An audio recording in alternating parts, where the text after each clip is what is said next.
Ну что, я всех приветствую. Кто меня не знает, знакомиться будем. Значит, меня зовут Роберт, мне сейчас 57 лет, и я начал работать в компании iPlast системным аналитиком на вполне нормальных условиях, то есть рыночных. Никак ставка не понижена относительно остальных. То есть нормальные условия. И, в общем, коллектив молодежный в основном. Там руководство только постарше чуть-чуть, а основной коллектив молодой. То есть в целом для компании я не представляю себя что-то экстраординарное. Компания вполне нормально отнеслась к тому, что я влился в коллектив. Значит, это к вопросу о том, что работа есть для людей любого возраста. И особенность еще в том, что когда я искал работу, я не указывал того, что у меня есть какие-то вообще сертификаты. У меня есть сертификаты профки, 3 профки, но я их не указывал. На момент, когда я получил оффер, у меня еще не было сертификата спецконса. То есть я шел вообще, так, прям вот без сертификатов.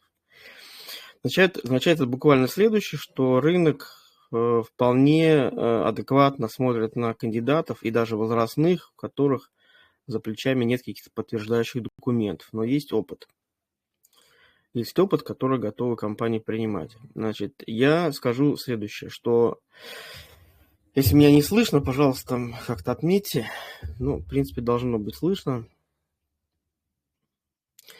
Значит, могу сказать следующее. Я первую попытку найти себе, не найти работу, а узнать, как воспринимает рынок человек, который немножко освоил 1С, да, то есть я в компании Первый Бит поработал с июня до января. В январе я попробовал посмотреть, как рынок реагирует. Я свое старое резюме, которое у меня было, я его подредактировал, то есть исходя из того, что у меня появился новый опыт, и запустил его, в общем, попытался там подкликаться на вакансии. Я скажу так, что отклик был нулевой.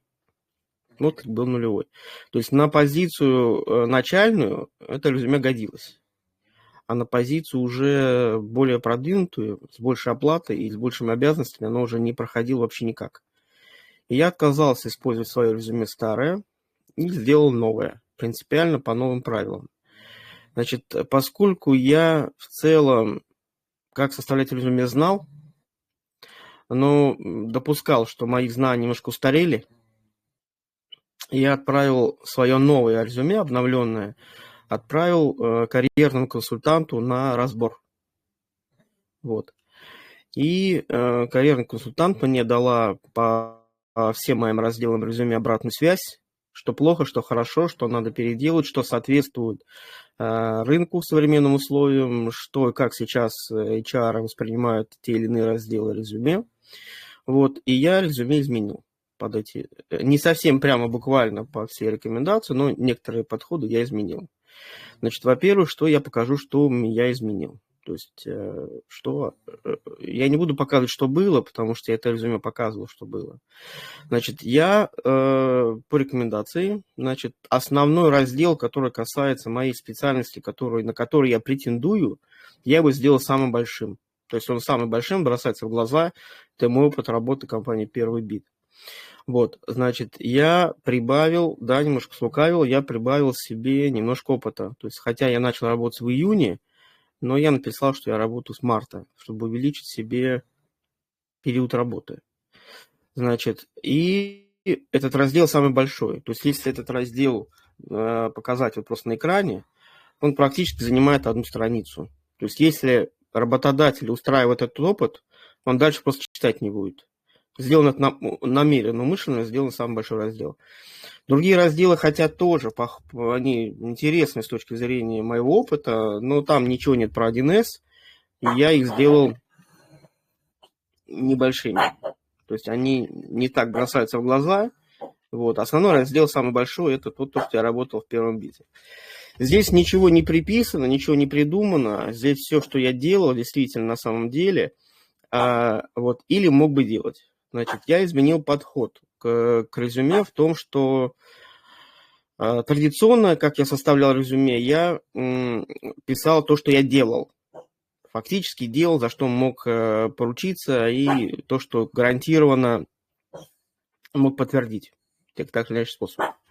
Но работая в компании Первый Бит, я увидел, что даже не имея фактического опыта, я могу предлагать те или иные подходы и решения, которые принимаются командой, либо руководством проекта, или руководителями отделов, что, в принципе, приемлемо для реализации проектов.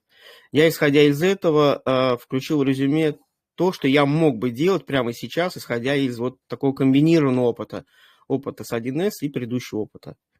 А это не только 1С, это и способность принимать решения, и формировать проектные решения, исходя из бизнес-процессов, и анализ процессов. Там много вопросов, которые человек может делать, если у него есть предыдущий опыт большой. Вот. Для людей возрастных это очень важно, потому что этот подход позволяет не обнулять предыдущий опыт, он позволяет его использовать, особенно если он близкий к тематике.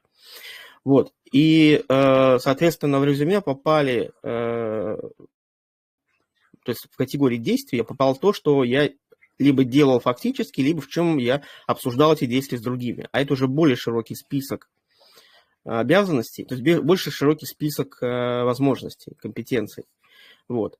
Нигде я не соврал, потому что если я проводил, например, аудит сравнительно, а я его реально проводил сравнительный аудит конфигурации на соответствие оптимальной модели, действительно я делал эту работу, то я ее написал, что я ее делаю. Если я действительно участвовал в проектах полного цикла, а я их участвовал в этих проектах, значит, я участвовал. То есть здесь ничего не было придумано. Значит, достижения я сделал в цифрах, привел. То есть если я не могу привести в цифрах, какой эффект дает бизнесу, то я решил выбрать хронологические цифры. То есть за 1 месяц, за 8 месяцев, за 20 часов там, и так далее. Здесь это тоже фактические периоды, здесь тоже ничего не придумано. Вот. То есть, если так говорить из придуманного, условно придуманного, это искусственно увеличенный период. Я, когда про интервью буду говорить, я скажу, как я это обыгрывал. То есть я не врал, что я с марта изучал там конфигурацию, только немножко ложь, что я с Первым Бите не работал с марта. Вот. И опыт работы написан в категориях умею, делал и могу делать. Вот так. То есть могу делать, здесь нет таких слов могу делать, я фактически писал, что я это делал. Вот, потому что это не входило, например, в обязанности моей разработка проектных решений. Меня привлекал функциональный архитектор для обсуждения проектного решения. То есть я фактически участвовал в этом обсуждении, но не был функциональным архитектором. Например, это было вообще в сентябре. То есть если я в июне начал работать, в сентябре мы с функциональным архитектором вырабатывали подходы к проектированию решения. Да? Но функциональным архитектором я роль такую получил в феврале 2025 года. И эта роль фактическая, то есть она закреплена в работе. То есть была роль расписанная и часами закрытая. Вот, то есть, опять же, пройденное собеседование с подтвержденной квалификацией. Тут можно говорить о том, что для этого проекта хватило моей компетенции. Так можно говорить. О том, что я не гожусь для роли функционального архитектора, это было бы неправильно. Потому что для конкретного проекта моих знаний хватило. Почему хватило? Могу сказать заранее, почему хватило. Потому что там проект требовал большого объема коммуникации с заказчиком. В большей степени это было важно, чем знание конфигурации. То есть было более важно уметь взаимодействовать с заказчиком, организовывать работу команды, чем вырабатывать проектное решение. Поэтому мой опыт предыдущий здесь сгодился просто на 100%, а знание конфигурации было не принципиальным. Но было важно, но не принципиальным. Поэтому моих компетенций хватило, чтобы эту роль занять. Вот. В этом плане каждый шаг, который я делал, здесь прописанный, он подтвержден то есть тремя факторами подтвержден. Фактически выполняем работой, умением сделать эту работу и предположением, что могу сделать эту работу. То есть вот из трех составляющих составлено резюме. Значит, в том, что касается остальной части, я сократил эти разделы так, чтобы с одной стороны сохранить все-таки смысл. Я покажу, вот, например, Евраз Холдинг, БДО. Здесь больше рассказано о компании, чем о моей работе. То есть, чем занимается компания и немножко моих обязанностей. там немножко обязанностей, немножко какие-то маленькие короткие достижения. Сделано умышленно. То есть в моем первом резюме я делал, поскольку я начинающий был, я на этих разделах делал большой акцент. Я говорил, что я умею делать это, умею управлять, умею организовывать там, и так далее. Сейчас, поскольку я иду как специалист по 1С, я все остальное занизил по приоритетам. Ну и, грубо говоря, просто эти разделы должны быть. Просто показать, что я работал еще в других сферах и умею делать другую работу. То есть здесь не является приоритетом 1С. Значит, и я изменил полностью раздел, который предшествовал работе в первом бите. Там у меня было много разделов, и аналитика, и редактор СМИ, и транспортная аналитика, там много было, и специалист там по процессам, и проектный менеджер, там много было. Я это объединил одним большим разделом проектной деятельности. На него пришлось почти 15 лет, этот период. Вот. Но, тем не менее, я выделил в этом блоке те виды работ, которые так или иначе связаны с процессной деятельностью. То есть их всего 3 проекта, но они, поскольку называются ключевые, и на интервью я говорил, что было много проектов, было много-много мелких, и вот эти 3 крупные, которые я решил выделить. Это хорошо смотрится с точки зрения работодателя, потому что за 15 лет действительно много могло случиться. Все рассказывать смысла нет, работодатель слушать это не будет, интересует обычно последнее место работы. Вот, поэтому это хорошо прижилось для работодателя. Это тоже был как бы один из советов, чтобы как-то сократить упоминание деятельности, которая от карьерного консультанта, сократить количество упоминаний непрофильных видов деятельности. Вот. И самое радикальное изменение в резюме – это раздел о себе. Вот. Значит, раздел о себе составлен, как будто я пишу сопроводительное письмо, но в расширенном формате. То есть здесь изначально были у меня там навыки, чем умею, какими навыками владею, какие сертификаты у меня есть, там, какие программы владею. Ну, то есть такого рода списочный был такой раздел. Я против вообще изначально был описательной такой беллетристики в разделе о себе, но карьерный консультант сказал, что сопроводительные письма, поскольку люди не читают, как правило, рекрутеры, а так или иначе такое неформальное описание своей работы полезно, то лучше его вот разместить в разделе о себе, но в расширенном таком виде. Сопроводительное письмо я покажу, оно более компактное и более конкретное, а о себе здесь более предметно. То есть то, что фактически я умею, знаю, делал за все время своего опыта работы. То есть не только в 1С, но в целом вообще. Вот. И плюс здесь раздел о предпочтениях к работе. Это тоже для меня это вообще новая фишка. Я об этом, в общем, не знал, никогда этого не делал, никаких резюме. И в сопроводительных письмах я об этом никогда не пишу. Но мне карьерный консультант порекомендовала убрать требования по зарплате из самого резюме и перенести вот раздел о себе. Я это сделал, это очень хорошо сработало. При этом я указал здесь 2 категории. То есть понятно, что из компании «Первый бит» уходить в другой франчайз никакого смысла не было. И, ну, как, был смысл, если большие деньги предложили бы. Если предложили бы более приличные деньги, я бы ушел, наверное, в другой франчайз. Но другой причины я не видел смысла. Поэтому я здесь поставил заведомо заградительную такую цену, 250 тысяч рублей на руки, если мне франчайз предложит работу. А для in-house я установил 200 тысяч. Вот. Ну вот мне сейчас предложили сумму около 200, 200 тысяч я получу, если у меня будет все премии. Мне выплатит компания, у меня будет 200 тысяч на руки. Именно на руки будет. То есть это, ну, по максимуму будет выполнено. Вот. На удивление, могу сказать так, на удивление были предложения от франчайзи, партнеров вот на эту сумму. Вот с этой оплатой 250 тысяч, но с условиями, там куча условий, сертификаты, там, проекты, там, командировки и прочее. В общем, я от них отказывался. Я не думал, что будут такие предложения. Поставил такую сумму. Надо было 300 поставить, тогда бы никто бы не пришел бы. Но вот тем не менее. То есть были предложения именно на эту сумму от других партнеров. Как ни странно. Вот то, что я изменил в резюме.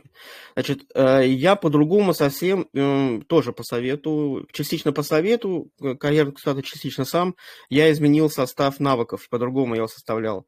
Значит, как я его составлял раньше? Я раньше составлял непосредственно по своим компетенциям, как я их понимаю, как я их вижу.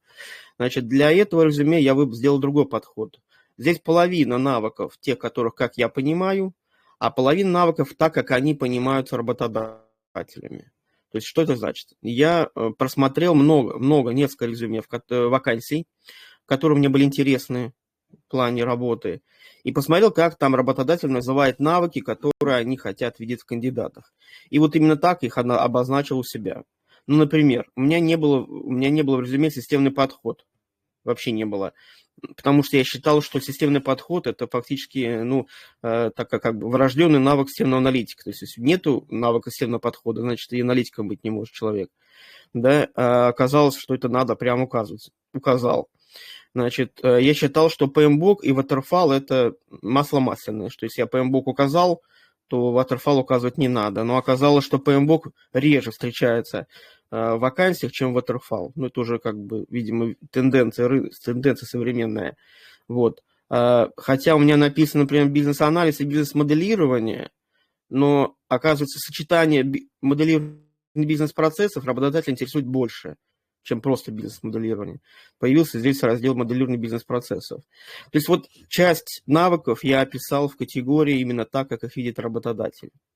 Значит, почему это оказалось интересным? Оказывается, резюме работодатель видит списком, и там показывается процент соответствия вот этих навыков.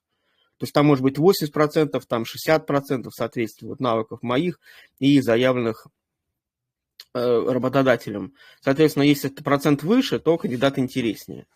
Ну и вот поэтому я изменил здесь вот этот вот набор. Рассчитываю, что я попаду вот в этот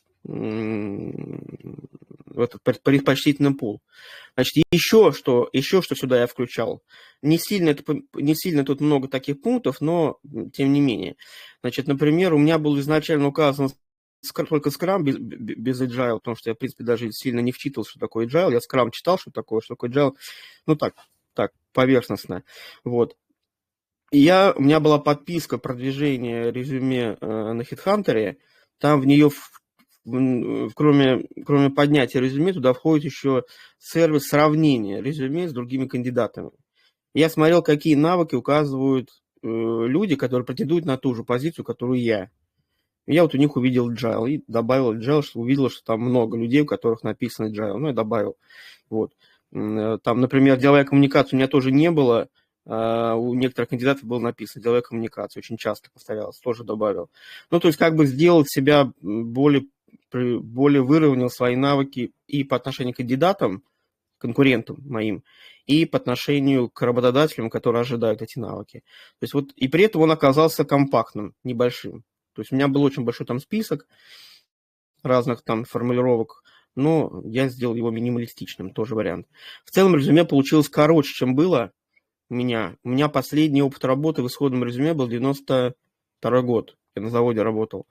Значит, я указал здесь в новом резюме, у меня последний опыт работы 2004 год, то есть реально только всего 20 лет. Указано, вот, с 2004 года, да, плюс там 20 лет. То есть, потому что, в принципе, тоже один из там рекомендаций был, что 30 лет опыта работы, 20 лет опыта работы для современных условий это вообще ни о чем не говорит. То есть это одно и то же почти воспринимается, что 20, что 15. Означает человек с опытом работы, вот и все. Потому что на HeadHunter вообще там критерии меньше 6 лет опыта и больше 6 лет, там вообще так, все, что больше 6 лет, это все опытные специалисты считают. То есть писать большое резюме смысла не было. Вот с этим резюме, когда я его разместил вот в таком виде на HeadHunter, у меня принципиально изменилась ситуация. В чем она изменилась? Значит, ко мне стали присылать приглашение работы просто потому, что у меня есть такое резюме. То есть без всякой связи с тем, что я откликался. Я откликался сам, и плюс мне предлагали.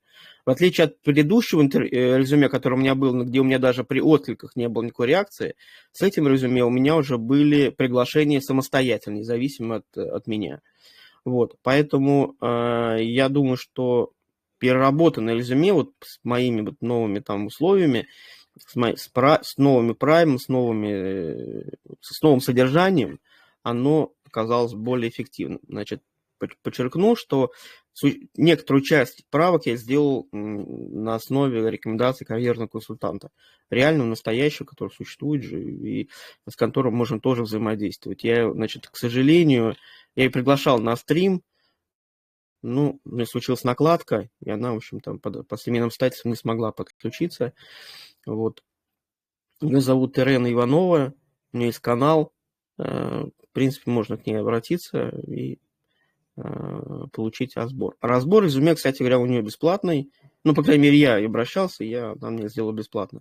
У нее есть платная услуга составления резюме профессионального. Вот. Ну, просто я составлять умею, я не стал заказывать эту услугу, ограничился разбором. Значит, если есть трудности, сложности, что вы сможете сами составить такое резюме, я просто без всяких... У меня с ней нет никакой партнерской программы, я просто знаю, что она может составить такое же резюме профессионально. Вот, эта услуга платная, она может ее сделать. Разбор бесплатный, а составление платное. Здесь с моей стороны мне помогло однозначно, поэтому я могу смело рекомендовать. Вот, если бы мне не помогло бы, то, ну, значит, вот. Как помогло? Могу сразу сказать, были два рекрутера, ну, два сотрудника компании, да, HR, которые мне обращались ко мне с такой сформировкой. Мы видели ваш раздел, в вашем разделе о себе описание вашего опыта и условия работы. Мы думаем, что мы можем, нам нравится ваш опыт, и мы думаем, что мы можем выполнить ваши условия. То есть эти разделы работают по той рекомендации, которая было дано. Вот. И когда у меня были собеседования, то, что выделено большим вот этот опыт по первом бите, остальные мало, в основном так и было, что мы видим, у вас есть хороший опыт работы в последнем месте, мы видим у вас другой опыт, но давайте поговорим о последнем месте работы. Потому что был акцент выделен, вот, например, если я в первый бит устраивался, то их интересовали именно те разделы, которые у меня больше всего были описаны. То есть там были описаны опыт работы в какой-то компании. Вот мне бит спрашивал, как вы там работали. Потому что много описано, есть чего спросить. Вот. В этом плане приоритет, то есть делаете раздел какой-то приоритетный, вот, и, соответственно, по этому разделу работодатель будет делать акцент, что вот на том, который раздел сделали больше, на том будет и акцент. Вот, с точки зрения резюме все. Я готов ответить на вопросы по резюме, а потом перейдем к исправительному письму.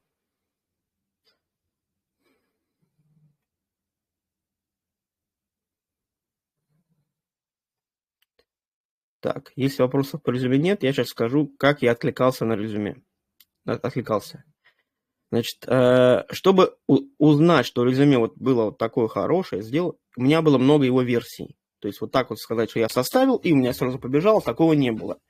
Я сделал какую-то версию резюме, и мне надо было проверить, работает или нет. Я его выставил, выложил в интернет. Откликов, то есть прямых обращений было мало, я просто стал откликаться на вакансии. Значит, и я выбирал те места работы, в которые я сам работать не пошел.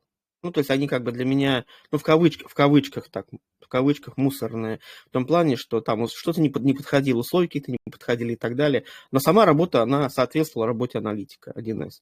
Вот. Я на них откликался, этим резюме, вот, и смотрел, какая реакция. Если были приглашения, значит, я считал, что вот нормально. Но первое время приглашений было мало. То есть в общей сложности у меня было несколько версий вот этого резюме. Вот сейчас в том виде, которое оно есть, это то резюме, на котором мне присылали приглашение на работе, и которым я откликался, и ну, там тоже отказывали или не отказывали.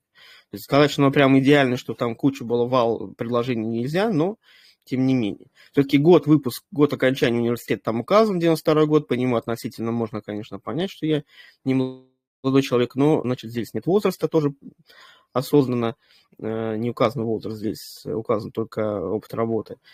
Вот. Но, тем не менее, были приглашения. Значит, я сделал отдельный контакт. Телефон у меня был, отдельный номер. Я на него завел WhatsApp. Это тоже как бы узнал совершенно случайно, что сейчас HR стараются не звонить, как это ни странно, а писать в мессенджеры. Кто-то мне в Telegram писал, кто-то в WhatsApp писал, то есть не звонили. Очень большой объем был именно общения в WhatsApp. Ну, не очень большой, но был WhatsApp. И в WhatsApp прямо писали, видели ваше резюме, оно нам понравилось, хотим вам предложить. То есть не в чате Headhunter, а в WhatsApp было общение. Поэтому я сделал отдельный номер, чтобы его не мешать со своим. Вот, и отдельный e-mail был, который тоже специально там созданный. Не специально созданный, но отдельно для этого резюме. Вот, и туда тоже приходили, в основном общение было WhatsApp, Telegram или звонки. Звонки в основном были от тех, кто уже на интервью приглашал или что-то. Значит, просто приглашение, интересное резюме, хотим обсудить дальше, в основном был WhatsApp. Это себя оправдало. То есть создание отдельного номера, значит, с отдельным WhatsApp, оно себя оправдало. Были приглашения, как я говорил, были приглашения работы, собеседований там, и работы от франчайзи. Некоторые готовы были, например, там, чтобы мое требование 250 удовлетворить, предлагали такой вариант, что я у них работаю, и еще они меня сдают там в аренду партнеру. Тогда типа у вас будет доплата, и вот у вас будет 250. Но мне аренда неинтересна была, поэтому я отказался. То есть были такие предложения. Значит, компания ВДГБ, известная, в принципе, компания, и компания Кадерлайн, я скажу так, даже в условиях, что меня переносили с интервью, то есть я не мог там, у меня с заказчиком были встречи, я не мог на интервью, даже при том, что я, в общем, какие-то условия не выполнялись, Кадерлайн 2 раза ко мне обращались, вот с этим резюме, с этим одним годом работы в БИТе, значит, они обращались дважды, в разные подразделения меня приглашали, и в отдел поддержки проектных решений, и в отдел проектный непосредственно. Там условия мне не подошли. Вот. А компания ВДГБ, они дважды выходили на предложение встречи.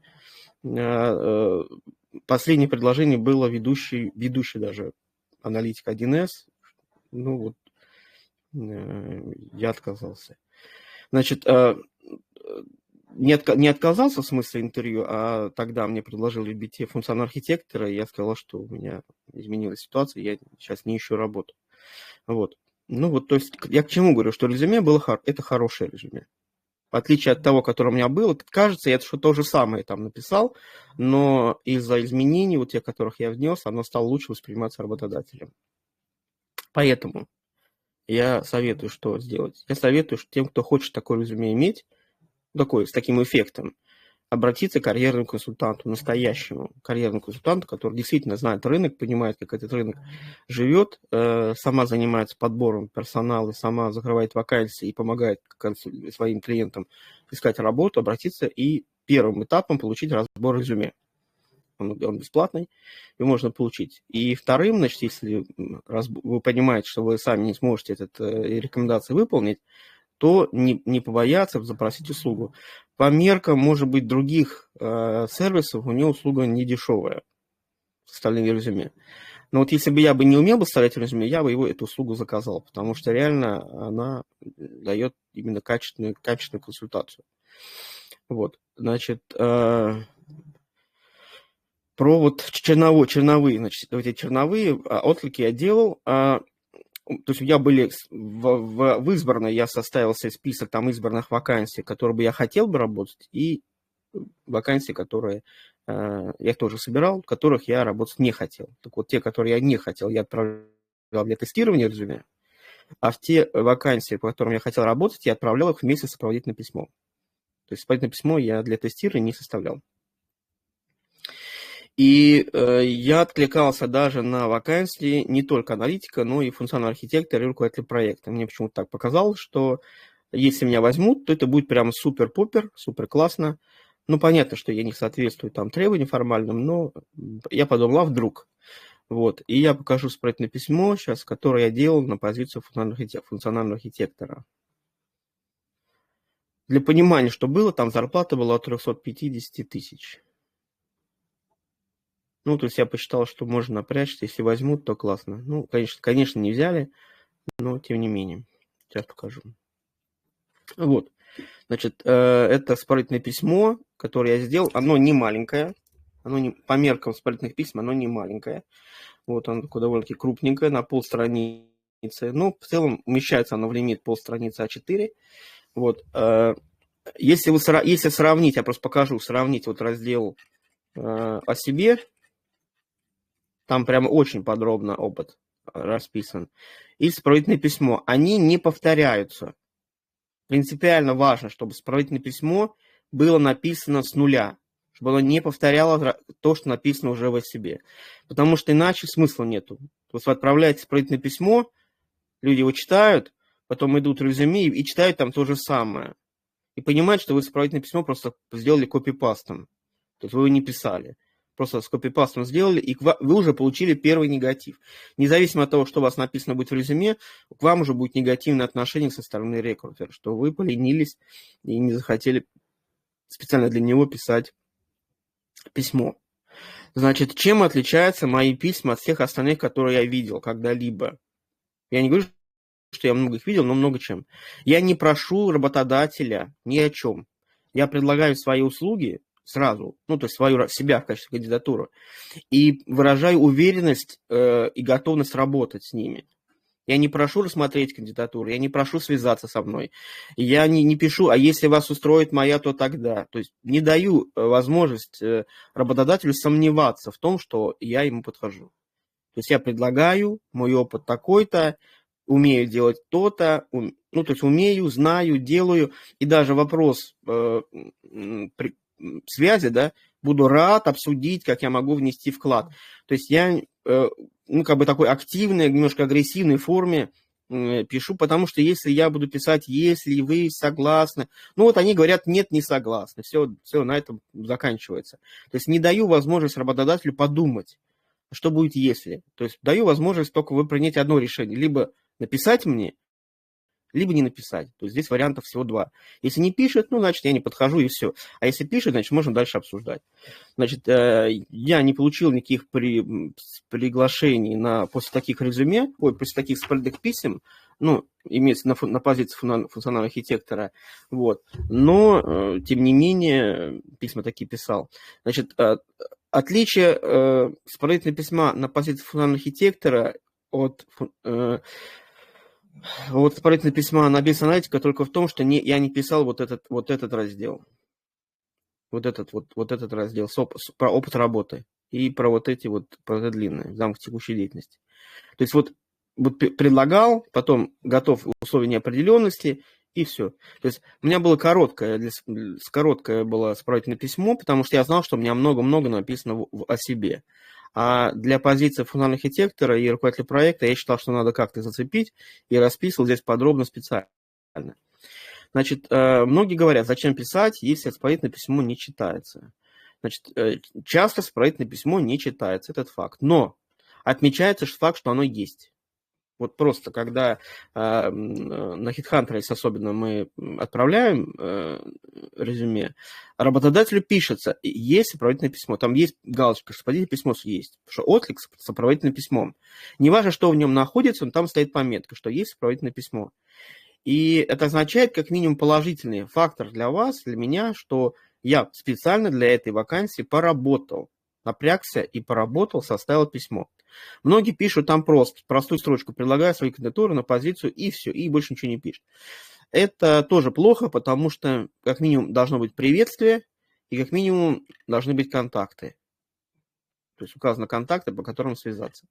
То есть просто приглашаю, типа думаю так, я напишу предлагаю, а там у меня в резюме есть контакт, он пойдет и посмотрит. Значит, есть другая ситуация, например, если я написал сопроводительное письмо, и в нем все хорошо, могут сразу со мной связаться, просто вот researcher-рекрутер, да, договориться о встрече, а пока идет подготовка встречи, почитают резюме. То есть подготовиться к встрече, почитав детально подробнее, потому что, может быть, в сопроводительном письме написано вполне достаточно, чтобы принять решение, приглашать на собеседование или не приглашать. Значит, второй фактор, касающийся сопроводительного письма. Его могут прочитать чисто формально, не вчитываясь в содержание, просто проверить, насколько оно структурировано. В нем должно быть 4 раздела сопроводительного письма, все это знают, это, в общем, везде написано, это, ну, как бы, структура сопроводительного письма, она известна. То есть, если кандидат выдержал эту структуру, значит, по крайней мере, он знает процесс трудоустройства, процесс подбора. И он уже как бы подготовленный, с ним можно работодатель понимает, что с ним можно по короткой схеме пройти процедуру. Какие 4 раздела в исправительном письме? Должно быть вступление, цель обращения, должно быть описание своего опыта, должно быть объяснение, почему выгодно брать, 3-й раздел, и предложение и указание условий, что делать после. То есть контакты и предложение связаться. То есть действие какое совершить. То есть вот 4 раздела. В принципе, эти 4 раздела обычно для обычного там, письма, там, как-то предложение продажи, ну, в целом так. То есть цель, объяснение, кто вы такой, объяснение, почему оппоненту надо обязательно с вами связаться, и способ связи. Вот 4 раздела обязательно должны быть. Если они есть, то рекрутер поймет, что вы понимающий человек, умеющий искать работу, правильно работающий, и, в принципе, письмо целиком могут не читать. Ну и 3-й способ, когда письмо действительно прочитают. Вот. Поэтому письмо писать, читаю, надо, независимо от того, читаете вы или не читаете. Как минимум, его наличие говорит о том, что вы трудолюбивый кандидат, что вы постарались. Значит, я принципиально не пишу в письмах сопроводительных, если мне просят в резюме, вот напишите в сопроводительном письме такую-то фразу, и тогда мы узнаем, что вы внимательный кандидат. Я такие вакансии выбрасываю в мусорку. Даже если там есть интересная работа, описание условий, но если там написано, как я должен себя вести в сопроводительном письме, что должен писать, я такие вакансии не рассматриваю. Я считаю, что это мое личное мнение, я его не навязываю, что я считаю, что компания, которая от меня требует уже выполнения своих условий, не предложив мне, не объяснив мне, почему я должен напрягаться, я считаю, что она вторгается в мою личную жизнь. То есть она вторгается в мою сферу комфорта, зона комфорта, и требует, чтобы я уже прогибался. Ну, такой берет меня на прогиб. И я, в общем, не хочу быть в таком статусе. И не такие вакансии. Даже они будут очень хорошие вакансии быть написаны, но я понимаю, что если компания уже на входе меня пытается прогнуть, то когда я приду в эту компанию, меня будет там гнуть постоянно. В общем, это мое личное мнение, я его не навязываю. Есть люди, которые с ним не согласны, радикально говорят, что это, в общем, моя точка зрения неправильная, и надо, если компания хорошая и вакансия хорошая, надо типа где-то делать. Ну, вот мое такое мнение. Такие были вакансии, да, очень интересные были на описание, но вот было такие фразы, напишите, что вот такую фразу напишите, и вот тогда мы с вами будем дальше работать. Ну вот, это вот мое мнение. Значит, сопроводительное письмо я писал в основном на вакансии, когда я писал сопроводительные письма. Были, когда я не писал, были, когда я писал. Значит, я писал сопроводительное письмо всегда, если это вакансия на хорошую, на большую зарплату, на большую зарплату, чем я ожидаю. Ну, вот, например, на функционального архитектора. Если это работа аналитика, то там зарплата, например, указана от 250 тысяч, а я на такую зарплату не претендую. Да? Или было указано, что это там группа компаний, ну, хорошая компания, крупная, там ну, топовая какая-нибудь компания, и там хорошие условия, я понимал, что, значит, надо. В ту компанию, в которой я устроился, я сопроводительное письмо не писал, чтобы вы понимали, что это, в принципе, не то, что сопроводительное письмо в целом не обязательно, конечно, в моем случае, но я их и писал, и не писал. Тут каждый для себя сам выбирает. Почему я не писал в ту компанию, в которой я устроился? Я не рассматривал ее в качестве приоритетной. Это был завод, я знал, что там возможны командировки, я понимал, что наличие командировок меня не устроит, что скорее откажут, чем пригласят. Ну, то есть это был такой, как бы массовый отклик был, я отвлекался на много вакансий. И вот. Но так получилось, что вот именно эта компания меня пригласила. Так случилось. Значит, вот то, что касается резюме сопроводительных писем.